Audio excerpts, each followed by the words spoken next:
नमस्कार दोस्तों, आपका स्वागत है योगेश महाजन लीगल चैनल पर। योगेश महाजन लीगल चैनल पर हम आपको प्रस्तुत करेंगे नवीनतम सुप्रीम कोर्ट के फैसलों और विभिन्न अन्य न्यायालयों के फैसलों पर और विधि ज्ञान को प्रसारित करने का प्रयास करेंगे। इस चैनल पर हम न्यायिक फैसलों के महत्व को समझाने और विधि समझौतों की युक्तियों को समझाने का प्रयास करते हैं। हमारा मकसद है कानून और न्याय के क्षेत्र में ज्ञान को आपके पास पहुंचाना, तो कृपया हमारे चैनल को सब्सक्राइब करें, घंटी आइकन दबाएं, वीडियो को लाइक और शेयर करें। दोस्तों, माननीय सुप्रीम कोर्ट की एक जजमेंट आई है जो कि 9 सितंबर 2025 की ये जजमेंट है। इसमें माननीय सुप्रीम कोर्ट ने NCLAT national company law appellate tribunal के ऑर्डर को सेट असाइड कर दिया और माननीय सुप्रीम कोर्ट ने ये कहा कि अगर कोई क्लेम है, अगर वो फाइल किया जाता है और रेजोल्यूशन प्रोफेशनल जो होते हैं वो उसे एडमिट कर लेते हैं और अलॉटमेंट लेटर जो है इशू हो जाता है, जब सेटल्ड हो जाता है क्लेम, तो फिर ऐसे में जो क्लेम है उसको ऑनर्ड करना चाहिए, पूरी तरह ऑनर्ड करना चाहिए। तो आइए इसके कंटेंट्स को देखते हैं, समझने की कोशिश करते हैं कि क्या था ये मैटर और माननीय सुप्रीम कोर्ट ने क्या इसमें निर्देश दिए। देखिए, यहाँ अपीलेंट जो है उन्होंने अपील थी वो फाइल की थी section 62 insolvency and bankruptcy code है, IBC कोड कहते हैं, उसमें जो जजमेंट आई थी NCLAT की, उस जजमेंट को चैलेंज किया था। NCLAT ने ना नेशनल कंपनी लॉ ट्राइब्यूनल के ऑर्डर को अफर्म्ड कर दिया था। मींस जो NCLAT ने जो ऑर्डर दिया था वो NCALT जो अपीलेंट ट्राइब्यूनल है उसी को ऑर्डर को में कोई उसमें त्रुटि नहीं पाई थी। मींस जो ऑर्डर था उसको अफर्म्ड कर दिया था। तो मतलब जो जैसा ऑर्डर दिया था NCLAT उसमें जो अगेंस्ट में गया था अपीलेंट के, तो वही NCLAT ने भी उसको कंफर्म कर दिया था। तो जो क्लेम था अपीलेंट का जो उसको रिजेक्ट कर दिया था। तो उन्होंने क्लेम क्या मांगा था कि पोजेशन दिया जाए, एक रेजिडेंशियल अपार्टमेंट है जो रियल एस्टेट प्रोजेक्ट था वो चलाया गया था, जिसको अभी जो रिस्पोंडेंट बनाया गया उनको कॉर्पोरेट डेप्टर बताया गया, वहां से उनका ये क्लेम था। और फैक्ट्स क्या थे, फैक्ट्स में अभी हम चलते हैं। तो ये बताया कि जो कॉर्पोरेट डेप्टर जो है वो एक IREO ग्रुप कंपनी है। उन्होंने एक इंटीग्रेटेड रेजिडेंशियल टाउनशिप्स लिए थे, प्रोजेक्ट लिया था, डेवलपमेंट का प्रोजेक्ट था, जिसमें एक सेक्टर 99 और SCS नगर मोहाली का ये प्रोजेक्ट था, जिसमें एक मॉडर्न रेजिडेंशियल कॉम्प्लेक्स था वो बनाया जा रहा था, जिसमें मल्टीपल रेजिडेंशियल ब्लॉक्स थे, जिसमें सारी तरह की सुविधाएं और फैसिलिटीज थी। अपीलेंट जो थे कि जो कि रेजिडेंट्स हैं, दो अपीलेंट्स बताए हैं, और जो बेंगलुरु के रेजिडेंट्स हैं उन्होंने एक अपार्टमेंट था वो बुक किया था 2010 में, और 2011 सो डेट में तो उन्होंने अपार्टमेंट बायर एग्रीमेंट हुआ था कॉर्पोरेट डेप्टर के साथ कि जो एक अपार्टमेंट नंबर सो है वो सो जगह पे लेना है उन्होंने, और इसलिए उन्होंने सेल कंसिडरेशन थी 60 लाख के आसपास की जो बताई गई अमाउंट है वो सेल कंसिडरेशन की थी, जिसमें अपीलेंट ने 57 लाख समथिंग अमाउंट है वो पे कर दिया था कॉन्ट्रेक्चुअल अमाउंट, और बाकी कहा था जो बैलेंस है जब वो एडजस्ट कर लेंगे, जब वो जो अकाउंट था delay in delivery of possession, तो जो पोजेशन जो हो अगर डिले हो रहा है उसके उसमें वो एडजस्ट कर लेंगे। तो अब यहाँ पर कहा कि पोजेशन जो था वो देनी थी 27 नवंबर 2013 को, लेकिन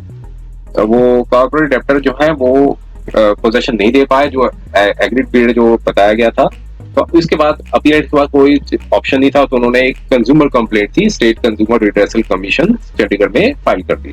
और कहा कि ट्रेन ये मांगी कि जो अमाउंट है उसको रिफंड किया जाए विद इंटरेस्ट और कॉम्पनसेशन के साथ। और जब प्रोसीडिंग्स पेंडिंग ही थी तो 17 अक्टूबर 2018 को NCLT national company law tribunal है, उन्होंने एक एप्लीकेशन थी वो एडमिट कर ली थी। वो एप्लीकेशन लगाई गई थी सेक्शन 7 IBC के अंदर कॉर्पोरेट डेप्टर के अगेंस्ट में, जिनके अगेंस्ट में केस डाला गया था उनके अगेंस्ट एक एप्लीकेशन थी, वो NCLT ने एडमिट कर ली थी। और इसमें कॉर्पोरेशन इंसॉल्वेंसी प्रोसीडिंग्स है, रेजोल्यूशन प्रोसीडिंग्स जिसे CIRP कहते हैं, वो उनके अगेंस्ट में स्टार्ट कर दी थी। और अब जब प्रोसीडिंग्स चल रही थी तो फिर SCRDC जिन्हें स्टेट कंज्यूमर रिड्रेसल कमीशन ने जो अपीलेंट की जो कंप्लेंट थी उसको डिस्पोज कर दिया और लिबर्टी दे दी कि आप जो अपीलेंट्स हैं वो अपना क्लेम जो है प्रोज्यूम करें, जो कॉम्पिटेंट अथॉरिटी है CIRP प्रोसीडिंग्स, जो इंसॉल्वेंसी रेजोल्यूशन प्रोसीडिंग चल रही थी उसमें कहा कि वहां जाकर आप अपना क्लेम प्रोज्यूम करें। अब इंटरिम रेजोल्यूशन प्रोफेशनल ने एक पब्लिक अनाउंसमेंट दिया था 22 अक्टूबर 2018 को, जिसमें जितने भी क्रेडिटर्स हैं, जितने भी देनदार हैं जिन्होंने क्रेडिट में पैसा दिया गया था, जिसमें होम बायर्स भी थे, तो उन्होंने कहा कि वो अपना जो क्लेम है प्रेस्क्राइब फॉर्म में दें। जिन्होंने जो क्रेडिटर्स हैं उन्होंने जिनको कहा कि जितने भी एक नोटिस निकाला कि आप जितना भी क्लेम है वो अपना एक प्रेस्क्राइब फॉर्मेट में दे। अपीलेंट ने भी जो कि अलॉटीज थे प्लॉट के, तो उन्होंने भी एक उन्होंने भी एक अपना क्लेम है प्लॉट नंबर मीन्स जो प्लॉट लिया हुआ था क्लेम था वो प्लॉट के थ्रू जो मीन्स उन्होंने प्लॉट क्लेम किया हुआ था, तो उन्होंने भी अपना सबमिट किया क्लेम। और अपार्टमेंट के कंसर्न में तो अपीलेंट ने एक अपना एक अथोराइज्ड रिप्रेजेंटेटिव है जो जिनको अपीलेंट नंबर 2 बनाया उनके थ्रू था कि वो देंगे। और फिजिकली फॉर्म जो है वो सपोर्टिंग डॉक्यूमेंट्स के साथ जो प्रोजेक्ट ऑफिस था वो 11 जनवरी 2019 को प्रोजेक्ट ऑफिस में दिया था कॉर्पोरेट चैप्टर को उनकी मोहाली में। लेकिन अब यहाँ पर रिस्पोंडेंट से इस पे डिस्प्यूट किया कि कोई इस प्रकार का फिजिकल क्लेम जो है उनको जो एड्रेस था नोटिफाइड एड्रेस था रेजोल्यूशन प्रोफेशनल के ऑफिस में नहीं मिला है। और फिर इसके बाद 31 जनवरी 2020 को रेजोल्यूशन प्रोफेशनल जो है उन्होंने इनकम्प्लीट रिकॉर्ड्स का साइट देते हुए कि एक ईमेल थी जितने वो एड्रेस की ईमेल के द्वारा उन्होंने एड्रेस किया कि जितने भी क्रेडिटर्स हैं वो अपना रीसबमिट करें क्लेम, जिसमें अब अपीलेंट्स ने फिर रीसबमिट किया क्लेम ईमेल में। वो जो दिया गया था 7 फरवरी 2020 को, लेकिन 30 अप्रैल 2020 को रेजोल्यूशन प्रोफेशनल ने एक लिस्ट भी पब्लिश की फाइनेंशियल क्रेडिटर्स में, जिसमें अपीलेंट का नाम भी था। उसमें रिसीवियर नंबर 636 समथिंग जो बताया गया वो नाम भी रखा गया था और क्लेम था वो एडमिट कर लिया कि 57 लाख समथिंग अमाउंट जो है वो इनका जो क्लेम अमाउंट है। अब रेजोल्यूशन प्लान था जो वो सबमिट किया गया, रेस्पोंडेंट नंबर 2 और 3 हैं और जो कि कमिटी ऑफ क्रेडिटर्स हैं उन्होंने अप्रूव किया था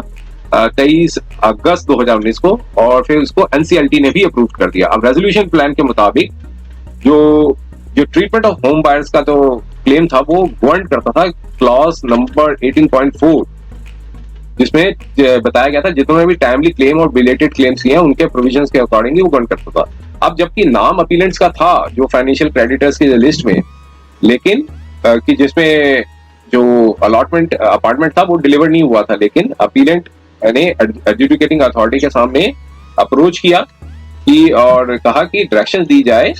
रेजोल्यूशन प्रोफेशनल्स को और सक्सेसफुल रेजोल्यूशन एप्लीकेंट को कि वो कन्वेंस डीड को एग्जीक्यूट करें और पोजेशन जो है वो उनको दे दिया जाए, लेकिन उसे खारिज कर दिया गया। अब यहाँ पर अपील थी वो भी एनसीएलटी में फाइल की, उसका भी सेम परिणाम निकला, वो भी खारिज हो गई, जिसकी वजह से अब यहाँ पर चैलेंज था वो मींस सुप्रीम कोर्ट में किया गया। और अब यहाँ पर कंटेंशंस बताए गए हैं कि कहा कि जो अप्रोच थी एनसीएलटी जो है और एडजुडिकेटिंग अथॉरिटी जो है वो मिस एप्रोप्रिएशन किया उन्होंने फैक्ट्स को, और जो रेलेवेंट क्लॉजेस थे उसको मिस अप्लाई किया है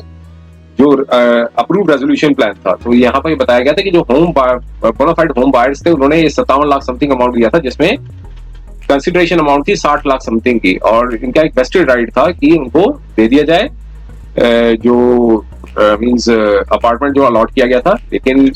अपीलेंट्स ने क्लेम किया कि वो उन्होंने पहले अपना अथॉराइज्ड रिप्रेजेंटेटिव के थ्रू 11 जनवरी 2019 में दे दिया था, और फिर उसके बाद उन्होंने अपनी कंप्लेंट थी विड्रॉ कर ली थी, और फिर जब ईमेल आई रेजोल्यूशन प्रोफेशनल्स की कि वो रीसबमिट करें तो उन्होंने 7 फरवरी 2020 को दे दिया, और उस क्लेम को वेरीफाई कर दिया गया था। जितने भी जो लिस्ट थे फाइनेंशियल क्रेडिटर्स के जो कि पब्लिश हुई थी 30 अप्रैल 2020 को, और अपीलेंट का नाम भी था 636 नंबर पे। और अब साथ में ये अपने उन्होंने कंटेंशन दी कि उन्होंने मिस एप्रोप्रिएशन किया और कुछ जजमेंट्स थी उस पर रिलाई भी किया। और रिस्पोंडेंट ने ये कहा कि जो फिजिकल फाइलिंग थी वो डिनाई की गई कि ऐसा कोई फिजिकल फाइलिंग जो है नहीं दी गई थी, और साथ में अपनी सबमिशंस बताई कि जो इनका क्लेम था वो बिलेटेड था, और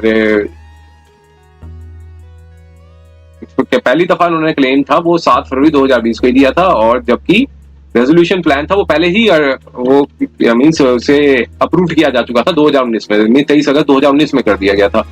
और इसलिए जो क्लॉज नंबर जो है उसके अंदर ही आ रहा है रेजोल्यूशन प्लान के अंदर, तो इसलिए उनको 50% का ही प्रिंसिपल अमाउंट है वो मिलेगा। तो साथ में कहा कि अपीलेंट के पास नॉलेज थी कि पब्लिक अनाउंसमेंट हुआ है और प्लॉट जो है उनका जो सो एंड सो जगह पे है और प्रोसेस के बारे में उसकी जानकारी होने के बाद उन्होंने जानबूझकर जो क्लेम जो है वो फरवरी 2020 तक नहीं लिया। तो इसलिए अपने राइट्स पे वो मींस उन्होंने sleep over their rights, means अपने राइट्स पे सोते रहे, और इसलिए अपीलेंट जो है वो उनको सेम ट्रीटमेंट नहीं मिलेगा जितने दूसरे अलॉटीज हैं जिन्होंने अपना जो क्लेम्स है वो with in the period of time में डाला है। अब फाइंडिंग्स, कोर्ट ने पहले फाइंडिंग्स देखी एनसीएलटी की और एनसीएलटी की दोनों की फाइंडिंग्स दी। अब कोर्ट ने अपना एनालिसिस क्या किया उस पर हम चलते हैं। एनालिसिस पे अब कहा कि हमने सारी सबमिशंस को सुनी है और ये इस पे कोई डिस्प्यूट नहीं था इसमें कि जो अपीलेंट्स हैं वो उन्होंने पहली चीज डिटर्मिनेशन में ये देखने को कहा कि जो अपीलेंट्स हैं जो कि अलॉटीज हैं सो जगह पर जो प्रोजेक्ट था मोहाली में जो कि कॉर्पोरेट डेप्टर ने बताया था, और उन्होंने ये भी एडमिट किया कि 57 लाख समथिंग अमाउंट है वो दिया था। अब उन्होंने कहा कि क्या उनको ट्रीट किया जाएगा बिलेटेड क्लेमेंट्स के तरह बेसिस पे, उनको 50% ही प्रिंसिपल डिपॉजिट मिलेगा, जबकि उनका जो क्लेम है वेरीफाइड भी कर लिया गया था और लिस्ट में भी डाल दिया गया था, क्रेडिटर्स की लिस्ट थी जो। और अब यहाँ पे कहा कि ये इसमें कोई डिस्प्यूट नहीं है कि अपीलेंट जो है वो बोनाफाइड होम बायर्स हैं। उन्होंने अपार्टमेंट जो है 2010 में बुक किया था और उन्होंने बाय एग्रीमेंट भी किया था, एग्जीक्यूट किया था, और कहा कि जो बैलेंस है वो जो प्लेंटी होगी उसमें सारा एडजस्ट कर लिया जाएगा। अब उनका क्लेम था कि पहले उन्होंने 11 जनवरी 2019 को दिया था फिजिकल फॉर्म में, और फिर रेजोल्यूशन प्रोफेशनल की ईमेल आई थी 31 जनवरी 2020 को, तो जिसमें होम बायर्स को इन्होंने इनवाइट किया था कि अपना जिन्होंने क्लेम फाइल नहीं किया तो वो अपना रीसबमिट कर सकते हैं बाय ईमेल से। तो उसके बाद उन्होंने अपना लिस्ट ऑफ फाइनेंशियल क्रेडिटर्स थे रेजोल्यूशन प्रोफेशनल ने पब्लिश किए थे, और जिसमें अपीलेंट का नाम भी था 636 नंबर पे 30 अप्रैल 2020 पे। और